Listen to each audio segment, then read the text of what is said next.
On en vient à notre rubrique santé. On s'intéresse au cancer aujourd'hui, une maladie que l'on soigne de mieux en mieux, mais dont le parcours de soins reste souvent compliqué, notamment en ce qui concerne les soins de support. C'est ce qu'on va voir avec vous, Julie Jacquard, bonjour, Bonjour Yannick. et avec votre invité. Et oui, en effet, les soins de support sont là pour aider les personnes atteintes d'un cancer à mieux supporter la maladie et les traitements.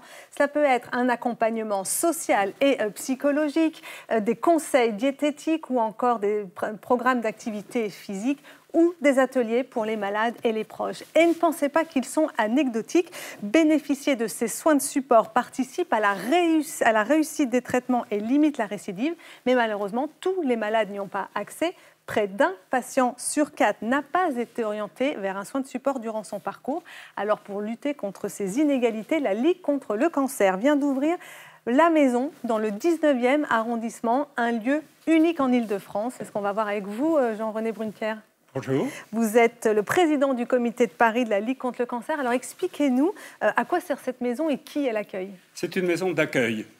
L'accueil des malades du cancer, de ceux qui sont en rémission ou qui sont guéris, de leurs proches, de tous ceux qui sont concernés, y compris les scientifiques qui font de la recherche, etc. Et nous ouvrons ce lieu d'accueil spacieux, etc., porte de la Villette. Et alors pourquoi? Parce qu'on l'a dit, les soins de support sont quand même essentiels dans le traitement. Pourquoi il y a si peu de lieux comme celui-là en Île-de-France? C'est dans le traitement et c'est après le traitement. C'est vivre bien malgré la maladie, vivre bien malgré le soin qu'on prend d'un proche. Et ça manquait cruellement, notamment dans le nord de Paris. C'est pour ça que nous avons décidé de nous implanter porte de la Villette, dans le nord de Paris, dans un quartier qui a beaucoup de besoins. Et alors quels soins support vous proposez?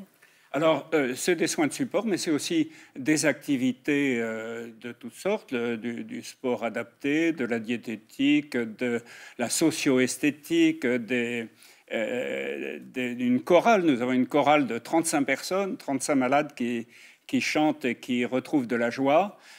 C'est aussi un lieu destiné à la prévention. Qui sert aussi à ça. Et nous offrons tout un panel de possibilités pour les malades et leurs proches. Et vous êtes implanté, vous l'avez dit, dans le 19e arrondissement, dans un quartier, disons, où il y a une population plus défavorisée. Là-bas, tout est gratuit? Tout est gratuit. Tout est gratuit. Gratuit grâce à la générosité des donateurs que nous avons. Eh ben, en tout cas, merci beaucoup d'avoir répondu à mes questions, Jean-René Brunter. Et sachez donc que demain, la maison vous ouvre ses portes. C'est au 32 avenue Corentin-Courriou, dans le 19e arrondissement. Merci beaucoup, Julie, à vous et à votre invité.